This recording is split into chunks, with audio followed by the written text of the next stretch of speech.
Samsung ನವರು ತಮ್ಮ entry level smart phone ನ ಲಾಂಚ್ ಮಾಡಿದರೆ. ಇದೇ ಸ್ಯಾಮ್ಸಂಗ್ A17. ಈ ಫೋನ್ 18,000 ರೂಪಾಯಿಂದ ಸ್ಟಾರ್ಟ್ ಆಗ್ತಾ ಇದೆ.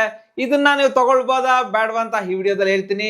ಈ ವಿಡಿಯೋ ಪೂರ್ತಿ ನೋಡಿ. ಹಾಯ್, ನಾನು ನಿಮ್ಮ Ravikumar from tech pro Kannada. ಈ ವಿಡಿಯೋ ಸ್ಟಾರ್ಟ್ ಮಾಡೋಕ್ಕಿಂತ ಮುಂಚೆ ನಮ್ಮ ಚಾನಲ್ ನ ಸಬ್ಸ್ಕ್ರೈಬ್ ಮಾಡಿಲ್ಲ ಅಂದ್ರೆ ಸಬ್ಸ್ಕ್ರೈಬ್ ಮಾಡಿ, ಬೆಲ್ ನೋಟಿಫಿಕೇಶನ್ ಆನ್ ಮಾಡಿ. ಬನ್ನಿ ಈ ಫೋನ್ ನ ಅನ್ಬಾಕ್ಸಿಂಗ್ ಮಾಡೋಣ. ಈ ಬಾಕ್ಸ್ ಓಪನ್ ಮಾಡ್ತಿದ್ದಂಗೆ ಡೈರೆಕ್ಟ್ ಆಗಿ ಒಂದು ಫೋನ್ ಸಿಗ್ತಾ ಇದೆ. ಅದರೊಳಗಡೆ ಇನ್ನೊಂದು ಬಾಕ್ಸ್ ಸಿಗ್ತಾ ಇದೆ. ಅದರಲ್ಲಿ ಒಂದು ಸಿಮ್ ಎಜೆಕ್ಟರ್ ಟೂಲ್ ಇದೆ, ಯೂಸರ್ ಮ್ಯಾನುವಲ್ ಸಿಗುತ್ತೆ ಮತ್ತು C2C ಕೇಬಲ್ ಸಿಗ್ತಾ ಇದೆ. ಅಷ್ಟೇ ಅಲ್ಲ, ಈ ಬಾಕ್ಸ್ ಅಲ್ಲಿ ನಿಮಗೆ 25 ವಾಟ್ಸ್ ಚಾರ್ಜಿಂಗ್ ಅಡಾಪ್ಟರ್ ಕೂಡ ಸಿಗ್ತಾ ಇದೆ. ಈ ಫೋನ್ಗೆ ನೀವು ಒಂದು ಪ್ರೀಮಿಯಂ ಟೆಂಪರ್ ಗ್ಲಾಸ್ ಮತ್ತು ಬ್ಯಾಕ್ ಕವರ್ಸ್ ಹಾಕೊಂಡ್ರೆ ಸಾಕು.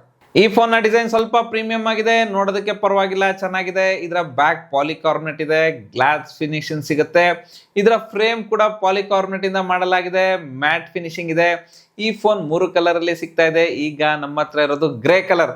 ಇನ್ನು ಉಳಿದ ಕಲರ್ ನೋಡೋದಾದ್ರೆ ಬ್ಲೂ ಕಲರ್ ಮತ್ತು ಬ್ಲಾಕ್ ಕಲರ್. ಈ 3 ಕಲರ್ ಅಲ್ಲಿ ಈ ಫೋನ್ ಚೆನ್ನಾಗಿ ಕಾಣುತ್ತೆ. ನಿಮ್ಗೆ ಯಾವ ಕಲರ್ ಇಷ್ಟ ಆಯ್ತು ಕಮೆಂಟ್ ಮಾಡಿ ಹೇಳಿ. ಮತ್ತು ಈ ಫೋನ್ ನ ಮೇಲೆ ಸ್ವಲ್ಪ ಫಿಂಗರ್ ಪ್ರಿಂಟ್ ಮಾರ್ಕ್ ಬೀಳುತ್ತೆ. ಇದರಿಂದ ಇದಕ್ಕೆ ನೀವು ಬ್ಯಾಕ್ ಕವರ್ ಹಾಕೊಳ್ಬೇಕು. ಇದನ್ನ ನೀವು ಸಪ್ರೇಟ್ ಆಗಿ ತಗೊಳ್ಬೇಕು, ಬಾಕ್ಸ್ ಅಲ್ಲಿ ಬರಲ್ಲ. ಈ ಫೋನ್ ಜಸ್ಟ್ 197 ಗ್ರಾಮ್ಸ್ ವೇಟ್ ಇದೆ, 7.5 mm ನ ಥಿಕ್ನೆಸ್ ಹೊಂದಿದೆ. ಈ ಫೋನ್ ತುಂಬಾ ಥಿಕ್ ಆಗಿದೆ ಮತ್ತು ವೇಟ್ ಕೂಡ ಜಾಸ್ತಿ ಇಲ್ಲ. ಇನ್ ಹ್ಯಾಂಡ್ ಫೀಲ್ ತುಂಬಾ ಚೆನ್ನಾಗಿದೆ, ಲೈಟ್ ವೇಟ್ ಫೀಲ್ ಕೊಡುತ್ತೆ. ಮತ್ತು ಈ ಫೋನ್ ಫ್ರಂಟ್ ನಲ್ಲಿ ವಾಟರ್ ಡ್ರಾಪ್ ಕ್ಯಾಮ್ರಾ ಇದೆ. ಇದರ ಬ್ಲೆಜಲ್ ಸ್ವಲ್ಪ ಜಾಸ್ತಿ ಇದೆ.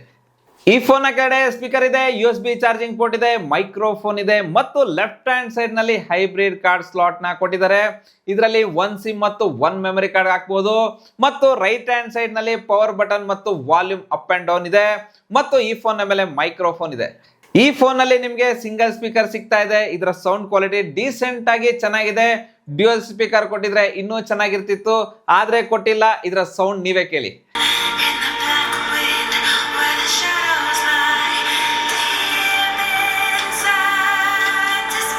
ಈ ಫೋನ್ಗೆ IP54 ರೇಟಿಂಗ್ ಸಿಗ್ತಾ ಇದೆ. ಇದ್ರ ಮೇಲೆ ಸ್ವಲ್ಪ ನೀರು ಬಿದ್ರೆ ಏನಾಗಲ್ಲ, ಆದ್ರೆ ಇದನ್ನ ಅಂಡರ್ ವಾಟರ್ ಯೂಸ್ ಮಾಡಕ್ ಹೋಗ್ಬೇಡಿ, ಫೋನ್ ಹಾಳಾಗತ್ತೆ. ಮತ್ತೆ ಸ್ಯಾಮ್ಸಂಗ್ ಬ್ರ್ಯಾಂಡ್ ನವರು ವ್ಯಾರಂಟಿ ಕೊಡಲ್ಲ. ಇನ್ನು ಡಿಸ್ಪ್ಲೇ ಕಡೆ ಬಂದ್ರೆ ಈ ಫೋನ್ ಅಲ್ಲಿ 6.7 inches FHD+ super AMOLED display ಸಿಗ್ತಾ ಇದೆ ಮತ್ತು 90 Hz ರಿಫ್ರೆಶ್ ರೇಟ್ ನ ಹೊಂದಿದೆ. ಯೂಸ್ ಮಾಡಿದಾಗ ಸ್ವಲ್ಪ ಸ್ಮೂತ್ ಆಗಿ ವರ್ಕ್ ಆಗುತ್ತೆ. ಈ ಫೋನ್ ನ ಡಿಸ್ಪ್ಲೇ ಸ್ವಲ್ಪ ಪ್ರೀಮಿಯಂ ಆಗಿದೆ. ಈ ಫೋನ್ 600 ನೀಟ್ ಪೀಕ್ ಬ್ರೈಟ್ನೆಸ್ ನ ಹೊಂದಿದೆ. ಇದರ ಡಿಸ್ಪ್ಲೇ ಸ್ವಲ್ಪ ಬ್ರೈಟ್ ಆಗಿದೆ. ಔಟ್ಡೋರ್ ನಲ್ಲಿ ಯೂಸ್ ಮಾಡೋದಕ್ಕೆ ಸ್ವಲ್ಪ ಕಷ್ಟ ಆಗುತ್ತೆ, ಅಷ್ಟೊಂದು ವಿಸಿಬಲ್ ಆಗಿಲ್ಲ, ಆದ್ರೆ ಇಂಡೋರ್ ನಲ್ಲಿ ಚೆನ್ನಾಗಿ ಕಾಣುತ್ತೆ. ಮತ್ತು ಯೂಟ್ಯೂಬ್ ನಲ್ಲಿ 1080p ವಿಡಿಯೋಸ್ ನ 60 FPS ನಲ್ಲಿ ನೋಡಬಹುದು. ಇದರ ಡಿಸ್ಪ್ಲೇ ಕಲರ್ಸ್ ಡೀಸೆಂಟ್ ಆಗಿ ಬರುತ್ತೆ. ಕಂಟೆಂಟ್ ನೋಡೋದಕ್ಕೆ ಜಾಸ್ತಿ ಏನ್ ಕಷ್ಟ ಆಗಲ್ಲ. ಇದರಲ್ಲಿ ನಾನು ತುಂಬಾ ಕಂಟೆಂಟ್ ನೋಡಿದೀನಿ.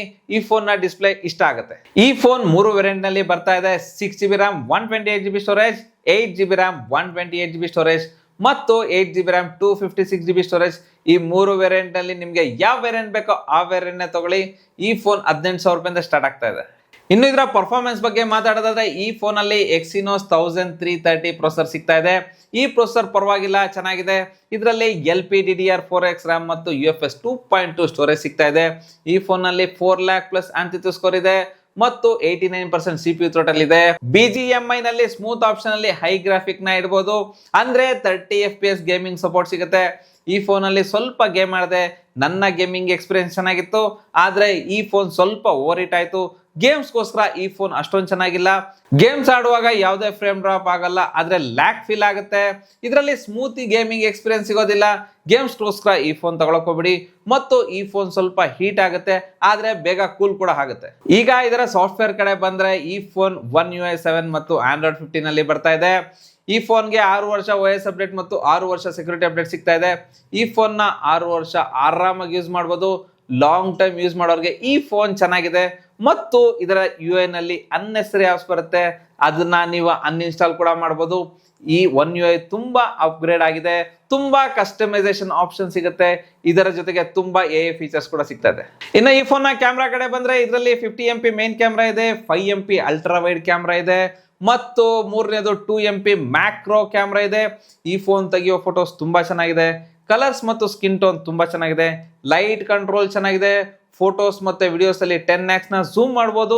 ಝೂಮ್ ಫೋಟೋಸ್ ಕ್ವಾಲಿಟೀಸ್ ಪರವಾಗಿಲ್ಲ, ಚೆನ್ನಾಗಿದೆ. ಅಲ್ಟ್ರಾ ವೈಡ್ ಫೋಟೋಸ್ ಸ್ವಲ್ಪ ವಿವಿಡ್ ಆಗಿ ಬರುತ್ತೆ. ಇದರ ಕ್ವಾಲಿಟಿನೂ ಚೆನ್ನಾಗಿದೆ. ಮತ್ತು ಮ್ಯಾಕ್ರೋ ಫೋಟೋ ಡೀಟೇಲ್ ಆಗಿ ಬರುತ್ತೆ ಮತ್ತು ಈ ಫೋನ್ ನಲ್ಲಿ 1080p ವಿಡಿಯೋಸ್ ನ 30 FPS ನಲ್ಲಿ ತೆಗಿಬಹುದು. ವಿಡಿಯೋ ಕ್ವಾಲಿಟಿ ತುಂಬಾ ಚೆನ್ನಾಗಿದೆ, ಆದ್ರೆ ಸ್ಟೇಬಲ್ ವಿಡಿಯೋಸ್ ಬರಲ್ಲ. ಅಂದ್ರೆ ವಿಡಿಯೋಸ್ ಡೀಟೇಲಿಂಗ್ ಆಗಿ ಬರುತ್ತೆ ಮತ್ತು 13MP ಸೆಲ್ಫಿ ಕ್ಯಾಮ್ರಾ ಸಿಗುತ್ತೆ. ಸೆಲ್ಫಿ ಫೋಟೋಸ್ ಚೆನ್ನಾಗಿ ಬರುತ್ತೆ, ಶಾರ್ಪ್ ಆಗಿ ಡೀಟೇಲಿಂಗ್ ಆಗಿ ಬರುತ್ತೆ. ಇದರಲ್ಲಿ 1080p ವಿಡಿಯೋಸ್ 30 FPS ನಲ್ಲಿ ತೆಗಿಬಹುದು. ಇದರ ಕ್ವಾಲಿಟಿನೂ ಚೆನ್ನಾಗಿದೆ, ಆದ್ರೆ ಇದರಲ್ಲಿ ಸ್ಟೇಬಲ್ ವಿಡಿಯೋಸ್ ಬರಲ್ಲ.